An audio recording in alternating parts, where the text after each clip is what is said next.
Another week, another platinum trophy. This week we are traveling through dimensions and are playing Ratchet Clank Rift Apart. Before we start today's video, pressing both like and subscribe are greatly appreciated and helps the channel out a lot. Also, leave a comment for what you'd like to see as a future platinum trophy video. So I have two main objectives going into this game. First is to of course complete the story, and the second is to collect all the collectibles that I need. However, the game technically requires 2 playthroughs, but the second playthrough is a challenge mode and you only need to play it for about 5 minutes. You'll see what I mean at the end of the video. We start our journey off with a parade for both Ratchet and Clank for the heroes that they are. Clank has a surprise at the end of the parade for Ratchet, however Dr. Nefarious goons show up and spoil all the fun. We still managed to make our way to the end of the parade, and the surprise was the Dimensionator, which would allow Ratchet to travel through dimensions to find other Lombaxes. However, Dr. Nefarious has other plans and steals the Dimensionator from us. After some back and forth, the Dimensionator is broken and other dimensions start to break through to our hero's current one. After a battle with Dr. Nefarious, the Dimensionator causes our heroes to go through a rift into a different dimension, splitting them up. After a quick cutscene, we receive the trophy, Rift Apart. After making our way through the first area and taking out several enemies, we come across our first spy bot. We need 10 of these in total for another trophy later on, however collecting this one gave us the trophy, planning some destruction. We next pick up 3 trophies in a short amount of time. First up is More Than Linked. For this, we just need to enter the hidden pocket dimension. In this pocket dimension, we also get the trophy Boing for bouncing on Big Al,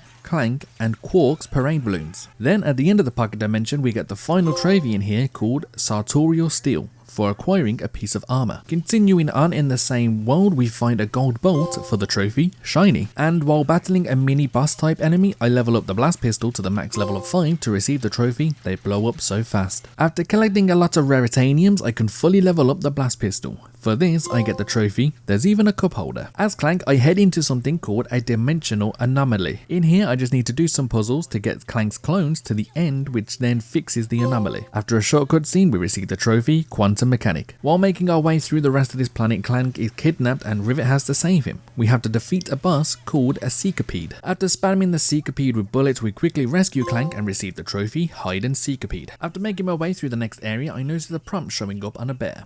After picking the bear up, we receive the trophy, It's So Fluffy. While in this area, there is a battle arena we can take part in with a lot of challenges. After beating the first one, we get the trophy, Victory. While here, I decided to take on the first 5 challenges. The reward for one of these is a gold bolt. After collecting this gold bolt, I received the trophy, Nooks and Crannies, for collecting 5 of them. After visiting Miss Zircon and buying the ricochet weapon, we fill up the first weapon wheel, which gives us the trophy, Full Rack. We are now back on the planet Sargasso and we've been tasked with collecting Zerb stones for Trudy. After collecting what we need and heading back to Trudy, we receive the trophy, Feeding Frenzy. While on Sargasso, I make my way to Rivet's hideout as I need to turn on the TV. For turning on the TV, we get the trophy, Lombax and Chill. As I am making my way through other planets using all of the weapons I have at my disposal, I received a trophy called No Need for Multiball. This required me to defeat 2 enemies with a single ricochet round. We are now back playing as Ratchet and we receive some hover boots. While going max speed and doing a double jump, I get the trophy called Must Go Faster. The next trophy is a story related trophy which was to reach the archives. This trophy is called Don't You Walk Away From Me. As I was travelling around this planet, I started to collect Lorbs which are located all over. After speaking to a monk scholar who needs these, I received the trophy, Might Have Broken Something. The next trophy is Does This Make My Tail Look Big? To receive this trophy, all I had to do was equip head, torso and leg armor. As I am making my way out of this area, I pick up an unexpected trophy called Max Relax. Turns out as I was leaving, I passed some nefarious citizens that are by the hot springs. For this trophy, I just had to find them. Continuing on with the next planet as Rivet, I need to defeat several waves of enemies while Chef Tulio collects honey. After completing this, we get the trophy, Sweet Sweet Victory. Shortly after this, I received the trophy, Extreme Gardening. For this, I need to defeat a total of 30 enemies while they are topiaried. This weapon basically turns the enemies into those bush statue type things. I continue to make my way through the story and I pick up 2 trophies. The first is This Crystal Is My Things for acquiring the phase quartz. The second is Emotional Support Robot for meeting the Fixer. Then while working on the next story trophy, I managed to get the trophy, Just Stay Down. For this, you need to defeat 30 ejected nefarious trooper heads. When coming up against some enemies, you can destroy their bodies and their heads will still come after you. Back to the story trophies now. First up is It's Loose. We received this trophy for setting Juice free. The next one is Extinction Event. While battling Dr. Nefarious, we are transported back to Sargasso and we have to fight a Gunther. This is our 5th Gunther that we've defeated for this trophy. While back Back at Zerky's, there is a jukebox. After playing 3 songs on the jukebox, we received the trophy, Hey Lombax DJ. I decided to get the next batch of arena stuff done. This one required me to use the weapon Cold Snap to freeze enemies. Thankfully, there was a trophy that I could get while there, which is called Icebreaker. This needed me to melee 5 frozen enemies. We now make our way to the next planet. Only one trophy from here, and that was to feed Bubbles, who was the Kraken. This gave us the trophy rated R. Heading back to Sargasso, Emperor Nefarious has set up ships all over to basically destroy the planet. Thankfully, with the help of Trudy, we sink the mothership, giving us the trophy Return to Sender. The next trophy is all thanks to Glitch. As Glitch, we need to take out viruses that allow us to enter a location to get the dimensional map. Glitch defeats the computer virus, which is also the last one. Because this is the last one, this gives us a trophy Glitch finds a way. Next up is our final story trophies for a while, as the next mission is basically the last mission of the game. We first retrieve the dimensional map to get the trophy, no bones about it. Then after being put in prison by Emperor Nefarious, River and Clank help break out Ratchet and Kit. After doing so, we receive the trophy, I'm the Warden now. We have 11 trophies to collect, the 11th being the Platinum Trophy. So let's get started. I completed all the challenges in the arena for the Can't Stop Me trophy.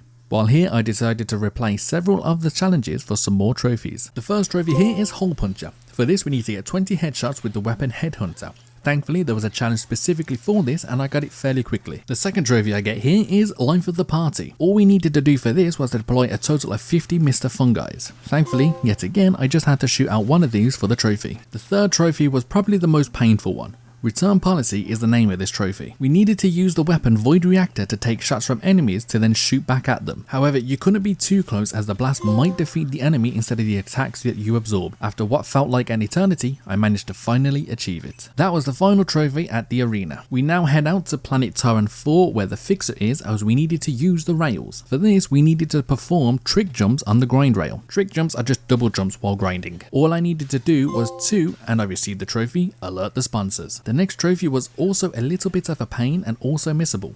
We have to hit every Blizon crystal on Blizar and Cordelia. The way it's missable is on Blizar. It looks as though you are unable to reach a certain part of the map after you completed it, and there are crystals there that you need for this specific trophy. I hit every crystal that I could on Blizar and hoped Cordelian was where I missed one, and thankfully it was. After hitting that last crystal, I got the trophy Shifty Character. I then collected the last of the spy bots. This then allowed me to head back to Miss Zircon to retrieve a free weapon called the Rhino. After getting this weapon, I received the trophy Aim to Misbehave. We are now down to our last collectible trophy, and that was to find all of these bears. The last one I needed was on the map Viceron, so I headed straight there, defeated the enemies in the surrounding area, and collected the final bear for the trophy Unbearably Awesome. That was now everything that I could do before having to play the game again. Sort of. So I went and continued on with the story, defeating both Doctor and Emperor Nefarious to receive the trophy 2 Fuzz, 2 Nefarious. We have now 1 trophy remaining, which requires us to purchase all weapons. Unfortunately, all weapons cannot be collected before that final battle with Doctor and Emperor Nefarious. For this trophy, once you've completed the game, you need to then enter something called Challenge Mode. Once you've entered Challenge Mode, you only need to play for about 5 minutes to finally reach Miss Zircon. Once you reach her, she has one more weapon for you to buy called the Bouncer. Once you've bought this, you then get the trophy fully stacked. And with that being the final trophy, we also get the Platinum Trophy called Masters of the Multiverse. If you have a PS5 and have not yet played Ratchet & Clank, I highly recommend changing that. Visually, this game is fantastic. Gameplay wise, it's fantastic, and story wise, it's fantastic. It's a great game to play casually, and it's also a great game if you're going for platinum trophies.